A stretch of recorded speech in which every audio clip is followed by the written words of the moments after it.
Thank you so much for your time. I appreciate it. Thank you. Thank you. Obviously, Simon Kinberg has been involved with the X-Men franchise for a dozen plus years, but this is his first film behind the camera. What did you see, I guess, from Simon that maybe was different or surprising as a director? I mean, I think Simon was probably the most collaborative director that I've worked with. I think all those years of being a writer has kind of made him automatically a very collaborative person, because he's constantly having to kind of chop and change the script and work with directors and work with actors. And so being a director was very natural to him, I think. And he was very, very collaborative and included us on everything. I'm gonna sneeze. You're not, though. Oh, you are. Oh, bless you. Thank you. Jessica. I would say the same thing. He's incredibly collaborative. He's also really free to go with the moment. A lot of writers sometimes tend to get stuck in a preconceived idea that they had when they wrote a scene, or a character. And Simon's really excited about working with actors and seeing how they interpret and take ownership of his characters. Gotcha. What do you think would most surprise or will most surprise audiences about this film? Not in terms of a specific plot point, but just kind of macro, be it thematically or tone.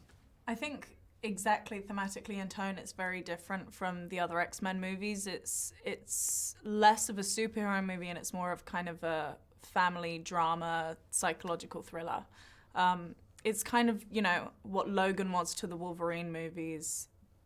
This is the Logan to the X-Men movies. Gotcha. Jessica? I agree with everything she says. Yeah, exactly that. I think it's very, you do feel like it's the culmination of this family's story. Gotcha. Well, it's about fractured family, but it's also about destiny and identity in some ways. And so I'm wondering, for both of you in real life, what was the moment where you felt like, oh, I've really arrived, I'm on the right path? So not necessarily the biggest success in your career. When did you say out loud, Soph, I have arrived? I have arrived. I don't know when I said that. I don't think... Well, you said it yesterday. Oh, I did. You're right. I said, look at this movie. But when was the first time? I don't know. I don't think I've ever had that moment. Have you had that moment? Oh, Gary Oldman.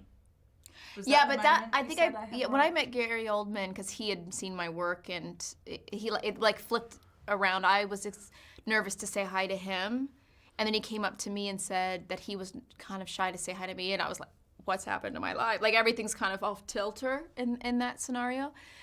But it wasn't I have arrived, because I guess when you've arrived, your journey's stopped. Yeah. Right? So It's never, in my mind, it doesn't feel like it's a good thing to arrive. I agree. I always say you should never be satisfied, otherwise you're never gonna keep pushing. Don't you want to go to new cities, new films, meet new people, explore life? Totally. We'll never arrive. Happily late. Happily late. You've both obviously worked with special effects before. They're an increasingly large part of modern filmmaking. I'm interested in your perspective for both of you building characters. How much do you want and or need to know about the visual palette, the look of the film, and the world of special effects that will often be added in post-production? Well, I think it's quite important, that luckily for us on this movie, we got a lot of previs, what's it stand for? Pre-visuals? Yeah. I guess. And it's basically like a mock-up version of what it will look like, a very basic visual effects that they've kind of put onto the screen. And so we get to see a little bit of it, but it certainly does help, because otherwise you're kind of in the dark the whole time and you don't know what you're looking at or where it is or what it's supposed to look like, and it is important because it informs your reaction, but at the same time you're still very much in the dark, so it's a little tricky, but it's amazing to, once the movie's over and you go and actually see the final product, it's this amazing moment of I didn't even know this was going to happen when I was working on the movie, and it's like a wonderful surprise at the end of it.